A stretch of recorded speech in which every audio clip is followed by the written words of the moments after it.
So Dana, if you want to take over for letting folks in as they trickle in, that'd be great.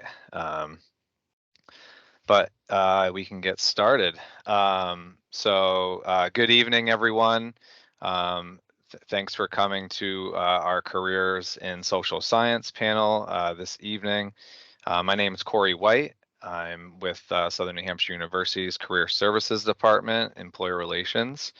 And I have my co-facilitator here with me tonight, Dana McGrath, and a wonderful panel scheduled for you all. So I'm glad that you all could make it tonight. And I'm going to go ahead and get the presentation on.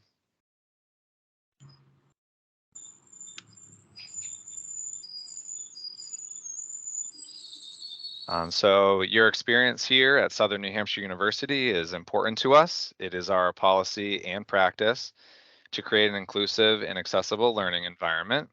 If there are aspects of this presentation's design or delivery that present barriers to accessibility, please notify the following departments. You can either reach the Online Accessibility Center by emailing oac@snhu.edu or by phone at 866-305-9430.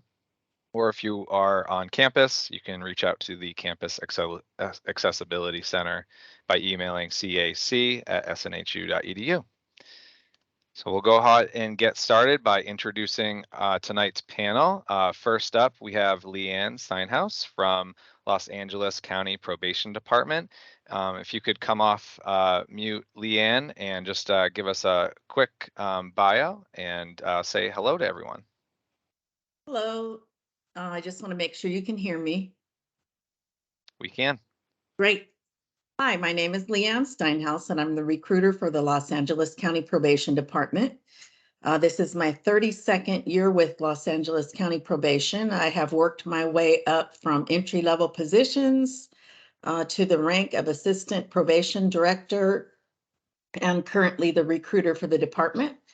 I'm looking for great students to come in to work with at-risk youth, justice-involved youth and adults, and to take my place because there's 328 of us that will be retiring through 2023. So that's a lot of movement from within. I have my degrees, which include Associate of Arts degree, bachelor's degree in psychology, master's degree in criminal justice administration, and a certificate in drug and alcohol counseling. And thank you very much for having me here today. Thank you. Perfect. Thanks so much, Leanne. And Dr. Greg Elski from Behavioral Learning Network. Dr. Elski, if you could come off and introduce. Sure. Am I unmuted? I hope I am. You are. Okay, great. First, I'm just looking at this picture and going, gosh, what happened? I've gotten older. Let's see. So I am the founder and CEO and clinical director of Behavioral Learning Network that provides applied behavior analysis for children with autism primarily. We are currently in 4 states. We're based here in Los Angeles, but we also service Portland, Oregon, Andover, Massachusetts, and Portsmouth, New Hampshire, along with a couple other areas in Portsmouth. Let's see. My background, I have a doctorate in clinical psychology. I am a doctorate level board certified behavior analyst and a licensed marriage and family therapist. I'm a licensed behavior analyst in several states also. I was the past president for the California Association for Behavior Analysis. Have been doing this work for a long time, I guess longer than I want to remember at this point. Let's see. Some people have asked me how I got into this field. Is this Corey too early to get into this, or is this part of this question? I'll be asking that next. But thanks so much. And we can kind of move on to the next panelist, and then we'll get to that piece of it. Thanks so much. So we also have with us Nancy Scar from Easter Seals. Nancy, if you want to come off and introduce yourself. Good evening, everybody. I'm pleased to be here this evening. I, like a lot of the other panelists, have been in my field for 30 plus years. So I've been in human resources for 30 years, and I've been with Easter Seals for the past 12 years. And I would say that working, supporting people in the human services field has been the highlight of my career.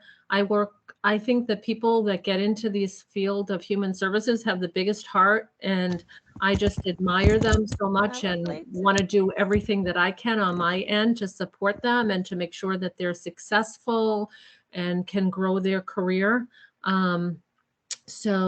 Easter Seals of New Hampshire is an agency where we have 12 core programs, starting with young children up through seniors and every population in between. So it's a great place to come and get some experience and, figure out what your passion is. And I look forward to talking more about that later. Absolutely. Thanks so much, Nancy.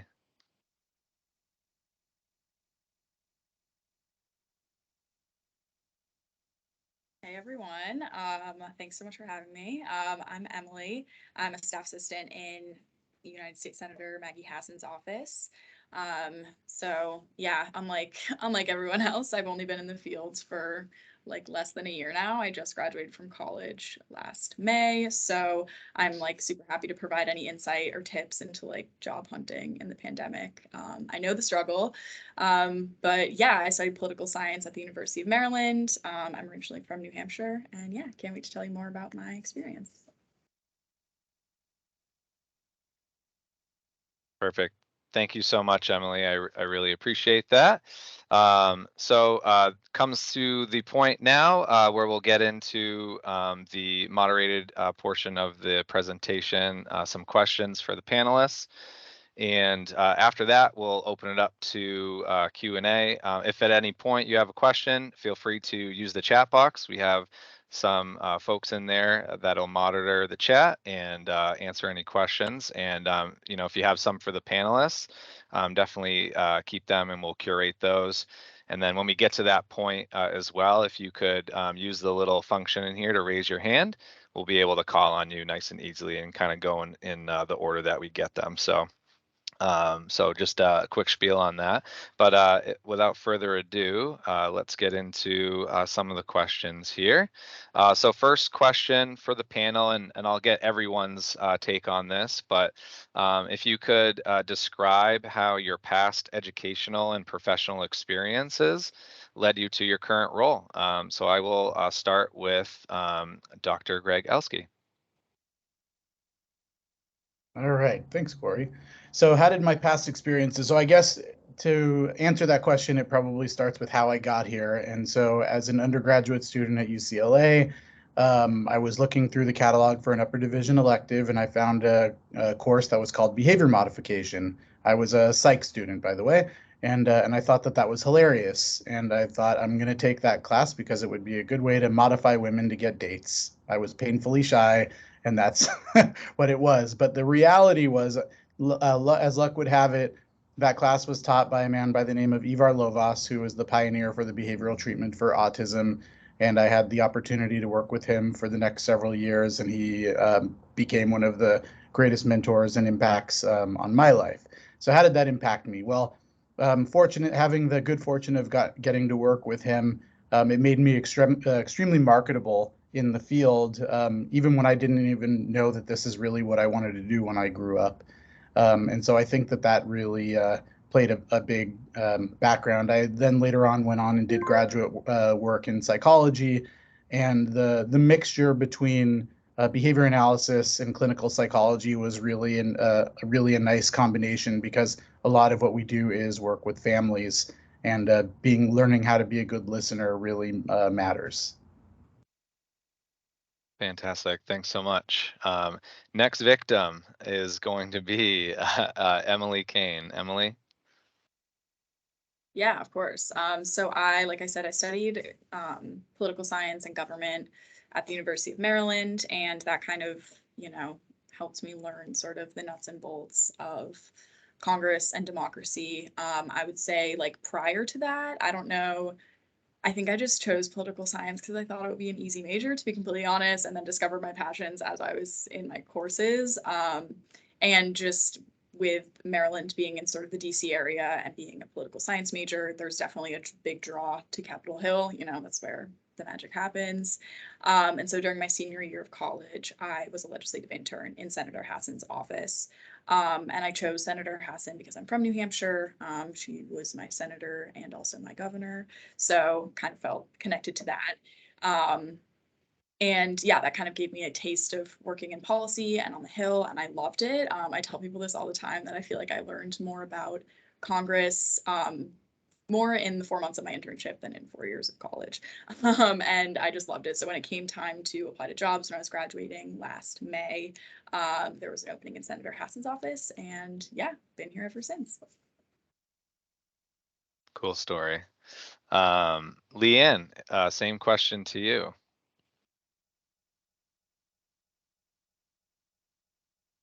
Okay, well, I told you about my academic background, and my university is California State University, Long Beach, for both my undergrad and graduate. I also studied and was 2 credits, 2 classes short of my doctorate in clinical psychology. My whole goal was to become a forensic psychologist, but back when I was studying, that major didn't exist.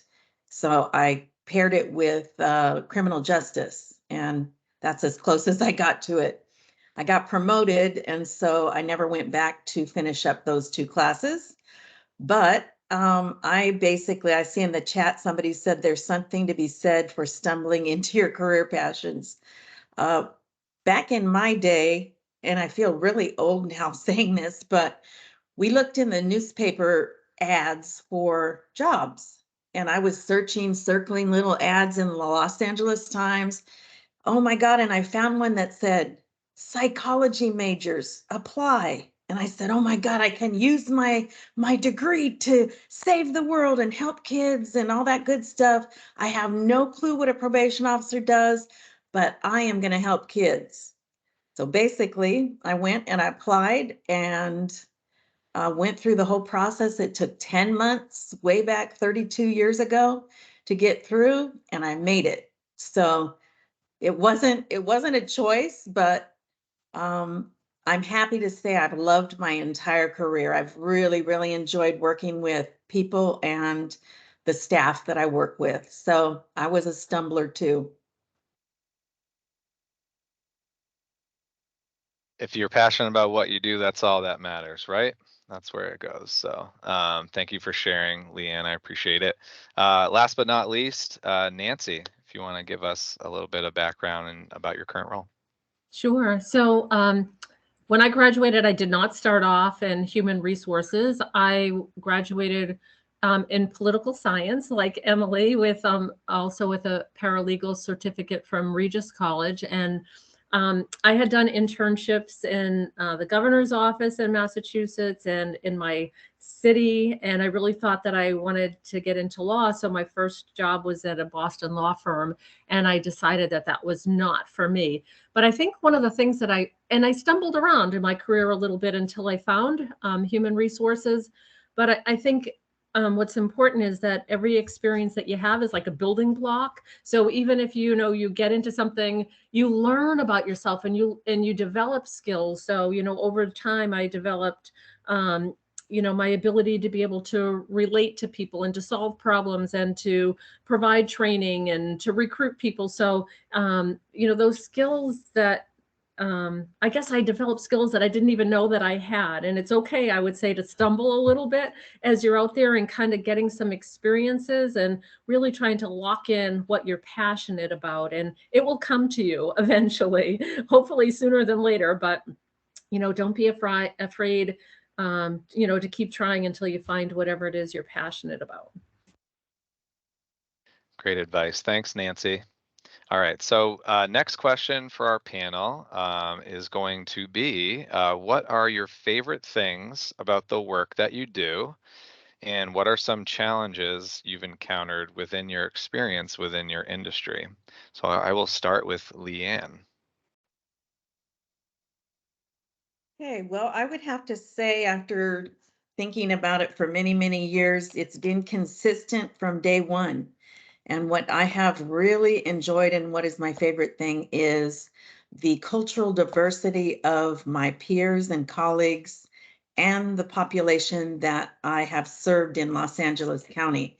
I've worked with numerous families of every ethnicity, and I have loved learning about the different cultural groups and traditions and foods, and I've been invited to many things and have also had many successes with my probationers that I have supervised throughout the years, and much success with staff that I have mentored to move up the ranks. And then I guess I would have to say another favorite thing would be um, the youth themselves, because they've kept me young throughout the years. And um, when I promoted, I eventually promoted out of working with youth. You just move up the ranks more into administrative roles. And I really, really miss working with the youth, but I'm very happy to be the recruiter because then I get to work with college students. So it's a little bit different from gang members and, different clients that I might have, but the students are great too. So I feel it's a really good way to end my career. And as far as challenges, um, it's really a male dominated um, industry when I first joined, and not so much anymore. So women have the same chances and the same pay as their fellow ranks. And I guess I always tried to keep myself relevant so that I could avoid challenges. Um, so I went and got the degree in substance abuse counseling. That helped because that was a big part of my population. So I think education is always important to make sure that you don't encounter too many challenges. But I've also had some really interesting challenges on the job that now looking back are absolutely hilarious. But I learned by trial and error out there, and you just got to keep going. So perseverance. Thanks so much, Leanne. And so I wanted to pick someone that has a lot of experience, and I know a lot of the panel has that. And I'm going to pick Emily to answer this question since she's kind of newer in her career as well. So you get kind of both perspectives here. Yeah, definitely. I think my favorite part of my job, well, first of all, I think that a lot of like the biggest challenges come along with a lot of my favorite things to do. One of them being like just communicating with constituents, granite staters. When they call into our office, I'm kind of at this point in my entry level job, the front facing person, which definitely has its challenges. People aren't always calling the office because they're happy. Sometimes there's some really challenging phone calls. But I think that knowing that I'm like that connecting factor between New Hampshire and the senator is really special, especially being from there, being able to listen and like attend to their concerns. And if they have problems, we help them solve them. And that's just like a really important aspect of a functioning democracy and also like my job. But like I said, definitely comes along with a lot of challenges. And I've learned a lot from that, how to keep calm and all that stuff. And I think another favorite part of mine is like getting to assist with the actual legislative work, like writing memos, letters, co-sponsorship stuff. That's really cool because that's stuff that actually gets put on the senator's desk. And it's a passion of mine. And I just think that that's like so incredible. And there's also definitely challenges associated with that. I think that the writing style in particular, like in politics, is very different than what we're taught in college. Like in English 101, they're like how to write an essay, show, don't tell, and like write as much detail as possible. Complete opposite from what experiences that I've had. It's all about like being concise, nonpartisan, and like really straying away from any complex sort of jargon, so that it's can't be misinterpreted in any way by any reader. So yeah, those are some pretty specific favorites and challenges of my job. Awesome. Thanks so much, Emily. I really appreciate it. So we're going to keep it moving here with the next question. What advice would you offer to students looking to break into the field and build their confidence? And then what are some common entry points or entry-level jobs within your organizations that relate to social science majors? So I will start with Nancy. Thank you, Corey. Um, so, um, so breaking into the field, sometimes that's not easy, right? You know, how you get started. And I'll have to just talk about Easter seals a little bit because we have so many different ways that you can break into the field. You can certainly break into the field. We have a lot of volunteer type of activities that you can get involved with. We actually have a lot of positions that require degrees, but we have a lot of positions that you can come in and work per diem or over the summer while you're in school. For instance, we have a residential and educational program for youth, and we run the school over the summer. So we do hire college students to come in and work over the summer or at our summer camp for children with disabilities. So those are some ways that you know, you can get your feet wet and start to learn about um, you know, um, working with a variety of different clients, but also outside of Easter Seals, just any kind of, service projects that you work on. If you do a service project during a semester, those are, or doing things working with a team, right? Those are kind of service-oriented projects. Those are great ways to get started and start building up some of that experience. It helps you, I think, really, and internships, and helps you identify as you go through those, you learn about yourself too, and what you like and what you don't like. And but we have a lot of different opportunities for for graduates and for people in college right now. Great, thanks, Nancy. Dr. Elsky, same question to you. What advice would you offer students kind of getting started in the field to kind of build their confidence, and any entry points within the organization that you're a part of? Sure. This is probably the easiest question for us. The easiest way to get involved is to get a job as a behavior technician. There are lots and lots of these opportunities, both within my organization and lots of others like us. No experience is required. Typically, we prefer people with a bachelor's degree in psychology or a related field. But what we're really looking for is people that really like kids, that like families, that have an interest in learning and learning about learning and what it takes to learn, because applied behavior analysis really is the science of learning. We in these entry-level jobs, we call it behavior technician. We also will train you so that you can be certified as a registered behavior technician, which is a national certification that you can take with you and do lots of cool things with. So there's really lots of opportunities for people that are interested in learning about disability and learning about applied behavior analysis. Awesome, thank you so much. Next question for the panel, and I'm hoping to get everyone's take on this question. What are some essential skills that you look for in resumes that you review? And what are some of the key skills or qualities that you look for or that you see most often in successful candidates? So I will start with Dr. Elsky. Oh, right back to me. Okay. Keeping you on your toes. Yeah, really. So things that we look for are, again, number one, we're looking for, do they have any experience working with kids generally? Doesn't necessarily have to be kids with autism, but kids in some capacity. Do you like kids? When I'm looking at a resume, we're definitely looking to see how often that you jump around, because this is not the kind of position. We invest pretty heavily in the training and oversight of people, and it's not a summer gig. And so we want to see people that are committed to their clients and committed to an organization. So if you're somebody that likes to jump around, I may not be looking at you. We're looking for people who, with a lot of enthusiasm, with a lot of energy and people who are responsible and know what it means to be responsible, because in this work, you are responsible for the lives of children and families. And what we tell candidates is this is not a job to be taken lightly, and not to put down any kind of retail position or anything like that.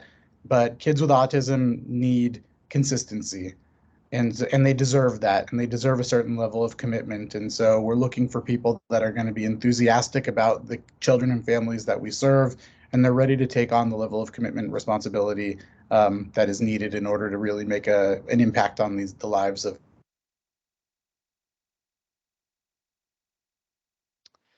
Awesome. Thanks so much. Same question to Emily.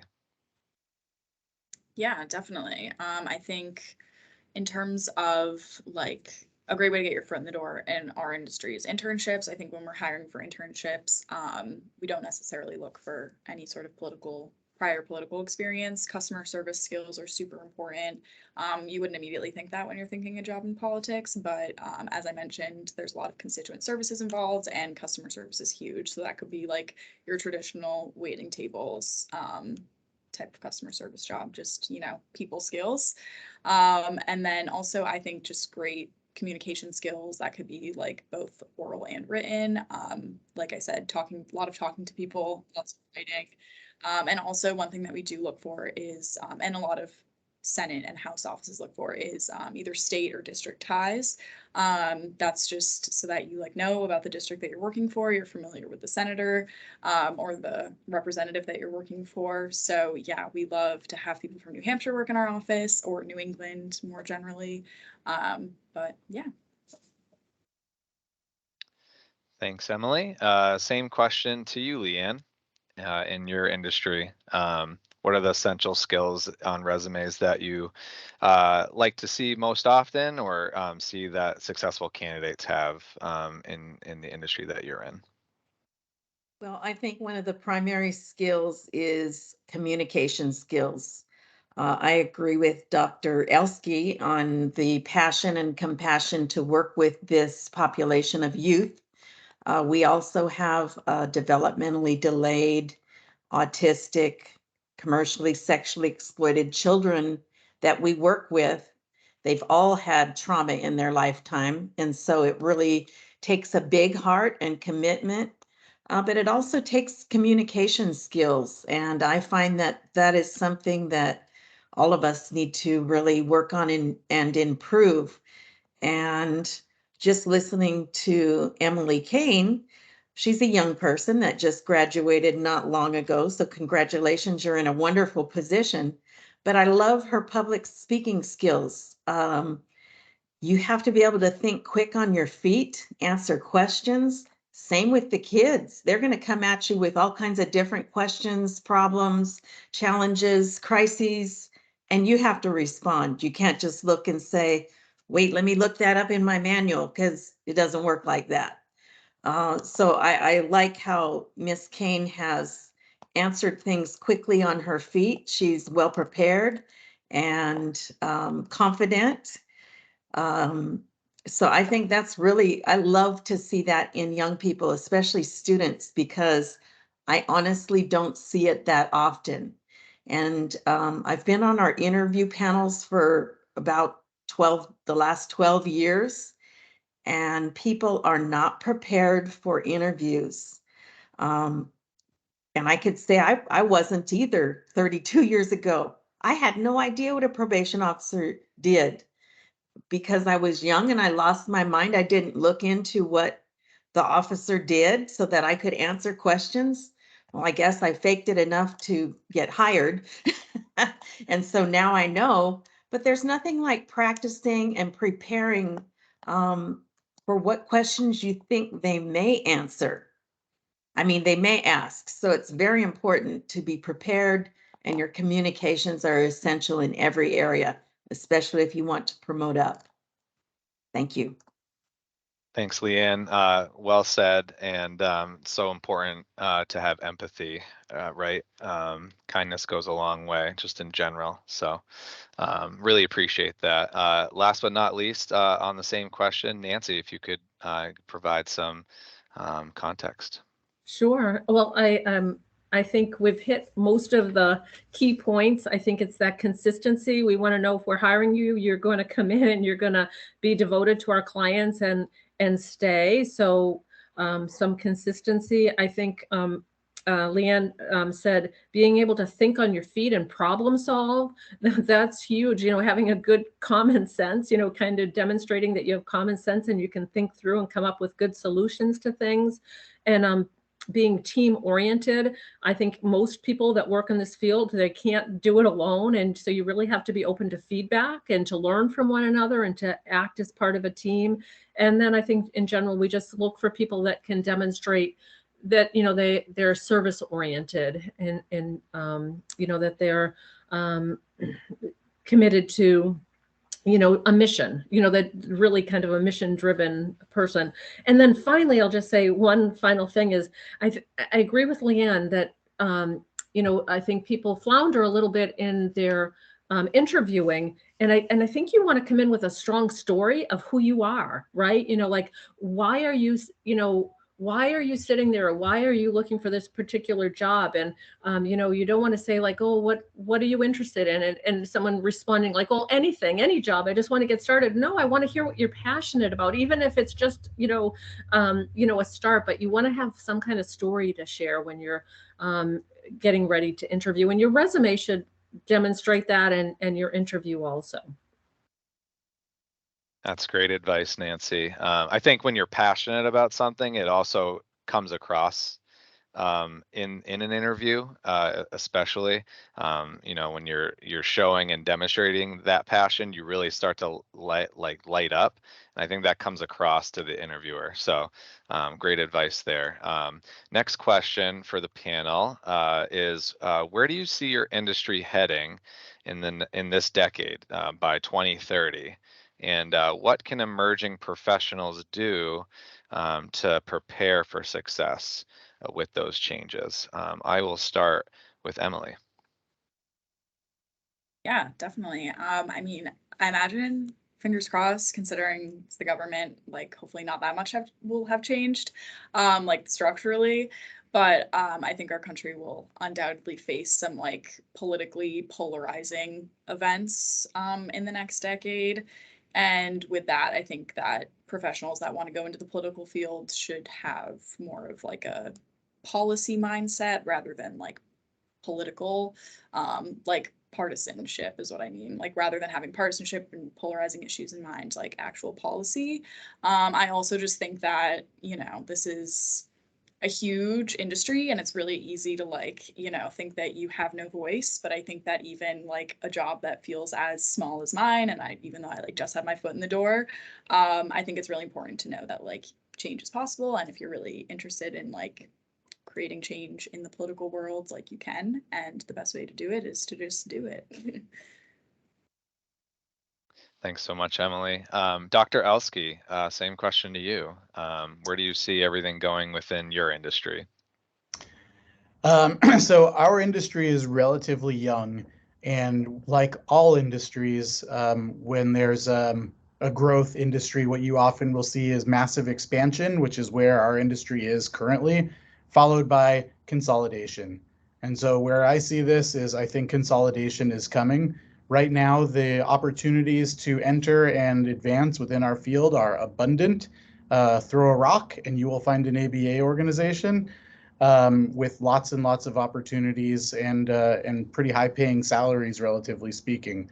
I don't think this is largely because there just aren't that many behavior analysts worldwide. There are about, I want to say, 32,000 BCBAs throughout the entire nation, which when you think about the number of people with autism nationwide to service, it's a really small number. And so as a result, people with these degrees are very highly in demand. However, there are more and more BCBAs entering the field literally each and every day. And at some point, we're going to reach a saturation point. And so at that point, which is already, we're not close to that yet, but we also are looking at inflation in our markets. So costs of labor are increasing, rates are not increasing. So we have to find ways to be more efficient with what we do, which means that we need people that are going to be more effective and can do more with less. So the advice would be, what I always say to people is master your craft, do your 10,000 hours. I know everybody's in a big hurry to be a boss, but sometimes you skip steps. And I do think it really is important to do your 10,000 hours to really be a master of whatever it is that you do, so that when you're ready, you will really be ready and be able to provide the best services possible in whatever you do to service your clients. That's awesome advice. Thanks so much. Leanne, same question to you. Well, this is a really difficult question for me. Having been in it for so many years, I have watched the pendulum swing from one side to the other, and it's completely flown off the spring now. So it's really quite different from what it was when I came in. When I started, there was about 10,000 youth in our system. We still remain as the largest probation department in the world. However, I just checked our population and we have under 500 today. So with justice reform, which I agree with, we've had to make some modifications to how we do business. So my advice would be that you need to really level up on your education and consider a master's degree in psychology, social work. I think those are two of the main ones that I would suggest for our industry, my industry, because we have the pendulum has gone to therapeutic intervention and providing resources for mental health, complete resources for families. The whole unit is now being served, not just the youth. We also serve the adult population, and we're working with the adult population for reentry from prison, from county jails, back to the community, vocational training. We're doing homelessness. We work with veterans. So I would just say to get as much experience and education on justice reform and how the industry is changing and adapt to the industry that way. Because it really, really has changed. When I came in, it was very punitive, very paramilitary regimentation, which I kind of liked because I think it's very good for youth to have discipline and structure and responsibility, not to be harmed or, injured physically or anything like that. And they never were. But I think accountability and structure and responsibility for our young people is imperative. However, I also see us going away from that. So I think it's very important to gain that education and see where you can bridge that gap of still holding youth accountable and, um, accommodating the new policies and procedures and justice reform, because it's very much changed. So that's my advice. Thanks, Leanne. And lastly, Nancy, if you get your take on your industry within human Thank you. services. So like Leanne, it's hard to answer because we have so many different programs serving so many different populations, but something that's happening now, and I don't see it resolving quickly, is that there are major shortages of individuals looking to do the work to provide services to our clients. So for instance, if mental health counselors, speech therapists, occupational physical therapists, individuals needing autism services, sometimes there's as much as a 6-month wait before people can start to receive services. There's a big move, like in some of our programs, working with adults with disabilities or children that are typically like in residential placement, to move them to more of a community-based placement, which means that the individuals that are in our residential program for youth have more significant needs, that they've had significant trauma or abuse in their life. They have significant developmental disabilities.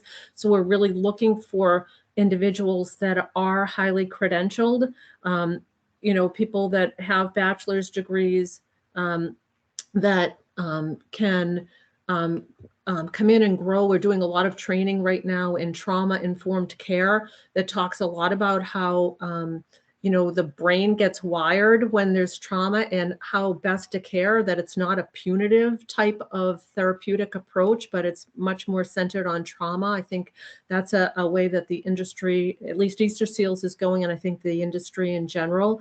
But I think that there are so many opportunities for people with degrees to come in. And then, once you find where your niche is, I think most employers are willing to help you gain those additional credentials to move forward in your career. So I know that Easter Seals has a lot of programs with tuition reimbursement and helping to get you into a program where you can continue to grow.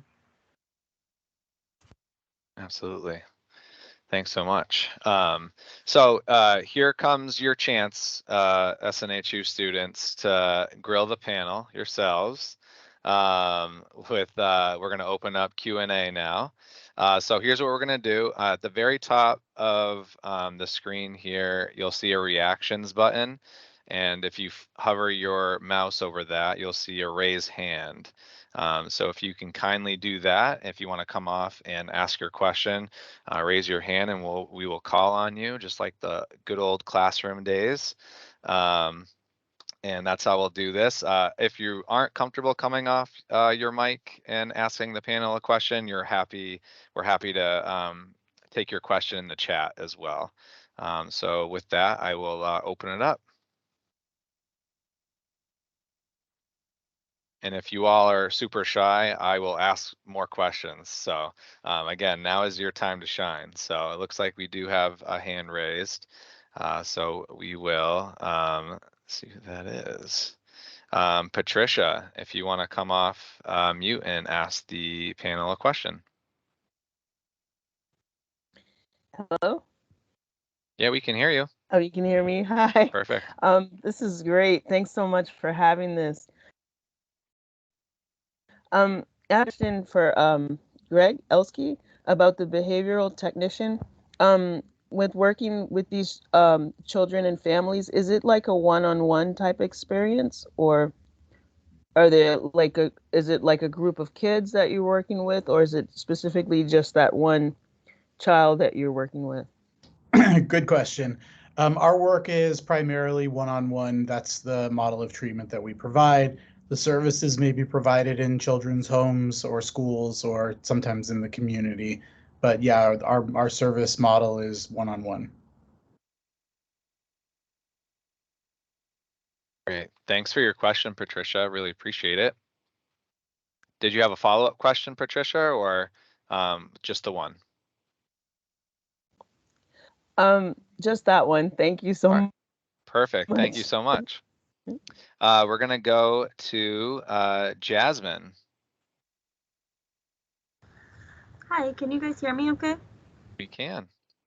I have a question for Leanne. I am graduating with my BA in forensic psychology next August, and I was hoping to, if accepted, do my dual master's program with Loma Linda.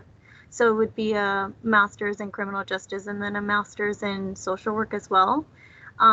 After finishing my bachelor's, though, what recommendations would you have to get more, I guess, experience with incarcerated individuals? Because I would want to hopefully get licensed with the LCSW and work inside jails. Great question, and congratulations to you, Jasmine, on your upcoming graduation. Thank you. I would say if you could do an internship. I know a lot of internships are unpaid. We also have a volunteer program. It's called VISTO, Volunteers in Service to Others. And you can come into our institutions and work on literacy with our justice-involved youth. But I would say any agency, if you could intern with them, that would probably be very helpful. I do have something waiting in the chat to post, but I didn't want to do it without permission. It's our link to apply for positions for every agency in Los Angeles County, every agency that is under the County of Los Angeles umbrella. It's kind of long, and hopefully I've gone through the whole process of it. So I can also send a copy to Corey and Dana, and maybe they can give it to students that are interested. But I did post it in the chat. Like I said, it's all Los Angeles County agencies. So it's sheriffs, coroner, probation, district attorney, everybody. And you should look up on that site and see if maybe there's some internships.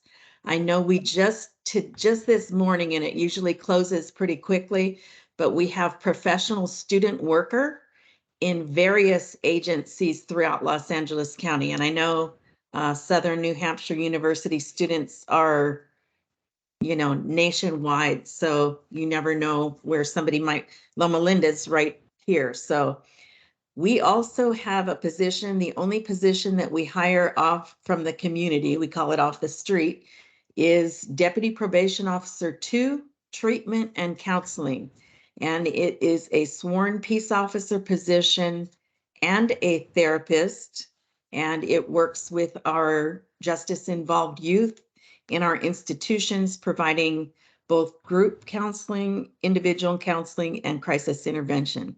So that might be something that may be of interest to you to keep an eye out on that link for, but you do have to have your degree, MSW, MFT, MFCC, but we will work with you on giving you the hours while you're at work working. So that's a bonus. So hopefully that Okay. answered your question. My email is at the bottom of that chat. So if you want to ask me any other questions directly or any students, please feel free to reach out. I will answer all of my emails. Okay, and just a follow-up question, because I know so I work for Riverside County now, but not for anything in the criminal justice field. But I have been told that after finishing the bachelor's, it might be a good idea just to gain experience to maybe go for probations officer and then kind of maneuver into a counseling position upon kind of getting the MSW. Is that something that you would recommend? Yes, I think that's a great idea. And along with Riverside, I would also apply to Riverside, San Bernardino, Los Angeles County, all of the different probation departments to get a foot in the door. I do know that San Bernardino County is hiring, and that's out by Riverside as well. They're an excellent agency.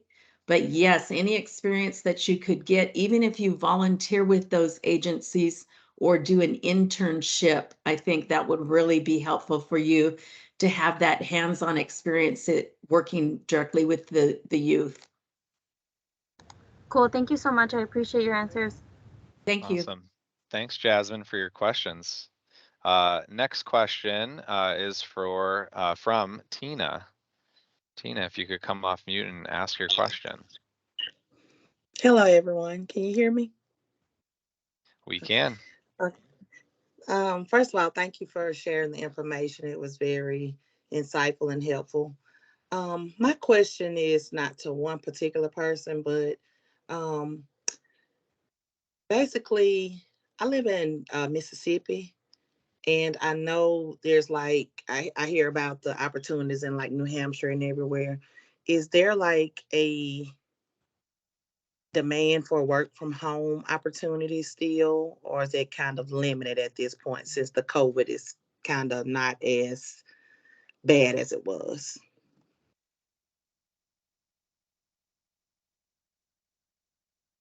Well, I'll jump in there. Hi. Hi, Tina. I love Mississippi, by the way. Thank you. Yeah, ours, we don't really do a lot of telecommuting or remote work because we're working directly with clients. However, I know that just like the link that I posted, there is also Mississippi has their own similar link that has departments throughout the state of Mississippi. And you could probably look on that or email me and I'll help you to find it. But you might be able to find some government entity that still does remote work out there. I have a lot of friends out in Mississippi and I know they work for government agencies and are actually still working remotely. Okay, great. Thank you. You're welcome. Thanks, Tina. Thank you. Also, if you want to utilize Handshake as well, that's a platform that we utilize here at Southern New Hampshire University that all of these panelists are connected with us on, but we have many, many, many other employers. And you can search by location, something that's closer to you. We also have a lot of other remote roles in Handshake that you can take a look at. So if you're not familiar with that, you do have an account, it's free, and you just use your SNHU email and your credentials that you normally log in with to your MySNU. So something to look for there. Dana, if you could maybe throw that link to Handshake in the chat for Tina, that'd be great. We did have a question in the chat earlier from Yeah. Jessica. And she is applying to jobs, and she's wondering if it's too early to apply. She has about 3 terms left before graduation. Any advice there from the panel? I'm happy to jump in. I was job hunting like a little over a year ago. I think it's a little early. I guess it does depend on what field you're going into. Personally, I think that like when you can give your employer like a start date that's, a month out, because usually when employers are posting these jobs, they like need somebody to fill the role ASAP. So I would say I would wait a little bit. Personally, when I was applying to jobs, I actually interviewed for this job on the day of my graduation and got it a week later, and then I started like a month later. So I don't know. I think you can wait a little. Would love to hear the other panelists take. That's just also for my field and in particular, but I think you could wait a little. Can I jump in with that too? Absolutely. So I think I agree with Emily. I think for any particular position, it would be early to apply, but I think it's a good time to do informational interviews, especially if you're not like 100% sure, and I'll just use my organization. We have 1,500 employees, spread across the agency and all sorts of different programs. So just to kind of have that initial conversation with somebody like myself that, you can kind of narrow down, what kind of opportunities would be available for somebody like me, and can I get more information about those positions? So then you can start to watch for them, as you get closer. But you can, I think you can definitely make those connections with employers that might be of interest to you and start to just kind of feel your way around if they're going to be a good fit for you. Just, I also wanted to, go ahead. sorry, I was just going to add for us, and I think I need to understand the question a little bit better. Can you apply 3 terms before you're planning to work? I think that would be premature. However, if the question is, are there positions available before you've graduated? I would say the answer for our organization is yes, although we do prefer bachelor's level. If you're 18 years of age or more, we will consider people with a high school diploma, and it really is a great opportunity to work on and to gain experience while you're working. We can offer flexible schedule, competitive pay. If you're working full-time, all kinds of benefits. So even before you graduate, you could potentially be looking for a position with a company like Behavioral Learning Network. Great. Leanne, you had something to add as well? Yes, I just wanted to say, I guess I'm the lucky winner because we want you to apply. Being a senior graduating in May or June is way too late for us if you really want to have a job right around the time that you graduate. I told you earlier on when we first introduced ourselves, it took me 10 months to get in. Well, I don't know what's happened with technology and everything else, but now it takes between 6 months to a year to get into our department. And the reason why is because you are working with justice-involved youth and adults. And so there is a very stringent background check that you need to do. You're also a sworn peace officer in our positions. So they want to make sure that psychologically, physically, that you're good to go for the positions. So it really does take between 6 months and a year.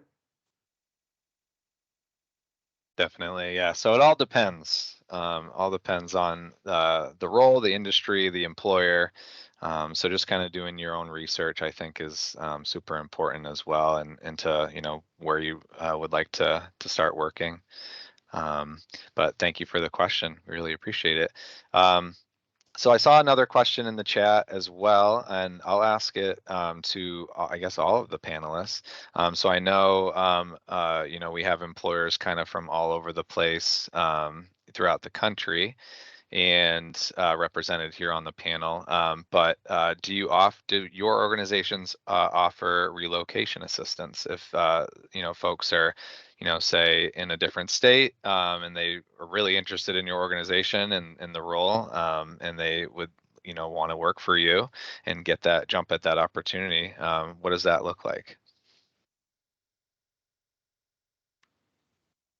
Yes, I'll jump in. No, we don't offer any relocation assistance at all. But if you email me and email be before 5:00 p.m. on May 31st, 2023, when I retire, I would be happy to tell you locations within Los Angeles County, Orange County, San Bernardino County. I am a native Southern California, and I can tell you safe places to live and great communities. So you can reach out to me, but no financial assistance. Same here. We also don't offer like financial assistance when moving, but I know that if you're doing a summer internship, probably fall or spring also, anywhere in Congress, there's great programs that provide housing for interns. Like it'll provide you with a housing stipend. There's also programs like there's one called College to Congress that's excellent. They provide like a housing stipend and they like provide housing for you because obviously it is just completely unrealistic to be able to relocate to Washington, D.C. for 3 months, especially a lot of internships on the Hill are often unpaid. But yeah, so we don't offer it, but there are plenty of programs. And again, yeah, you can also email me too. I'll draw my email in the chat. I have tons of like affordable housing recs in DC. Use your resources, right? Networking. That's another thing I wanted to mention as well.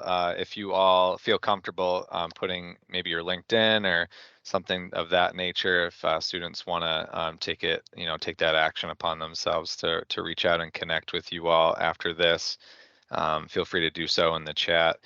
Does either Dr. Elsky or Nancy have any context to add to the relocation for your organizations? Yeah, I can say that at the entry level, we do not provide any type of relocation assistance. As I mentioned, we do provide services in 4 different states and lots of areas. So we may have something near you. We do provide relocation assistance for some at the higher levels. So for behavior analysts, we have relocated and do provide relocation assistance at that level, but at the entry level, we do not. And Easter Seals, we're providing services in New Hampshire and Vermont, and typically we would not. Occasionally we'll have sign-on bonuses for positions that are hard to fill that might help offset some of those relocation costs, but generally, no, we don't have relocation assistance.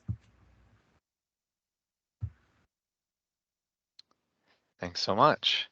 So we're running up here on time. I don't know if we have time maybe for one more question from anyone in the audience. If so, if you could put it in the chat or raise your hand. We did have one from Rebecca. Okay. Rebecca Edwards, right? A couple messages before. If you want me to ask that, or if you got that, Corey. Go ahead, Dana. Awesome. So Rebecca, she just wants to know if there are any specific courses or degrees, maybe certifications, things like that, that would be better to work on now to potentially fit better other than, just having that bachelor's degree. I know Leanne mentioned, master's in social work and those kind of degrees, but anything that you might recommend as far as coursework and things like that to come into occupations at an entry point.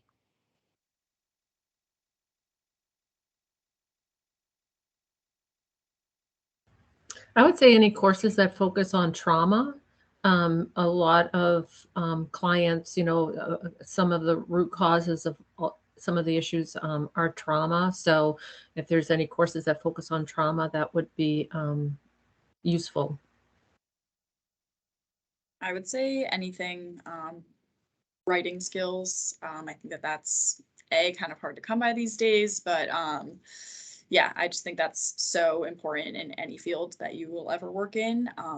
You're never not gonna have to write something, even if it's an email. And I think that like grammar and yeah, just writing skills in general is something that people are kind of losing sight of in the age of texting and all that good stuff. So definitely work on your writing skills, master those.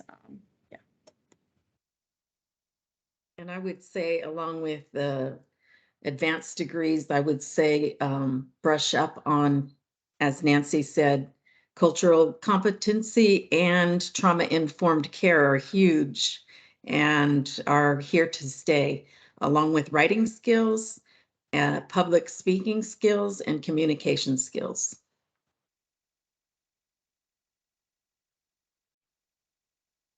Great. Thanks so much. So let's see. All right. Well, I just wanted to thank each and every one of our panelists tonight. You've all been fantastic.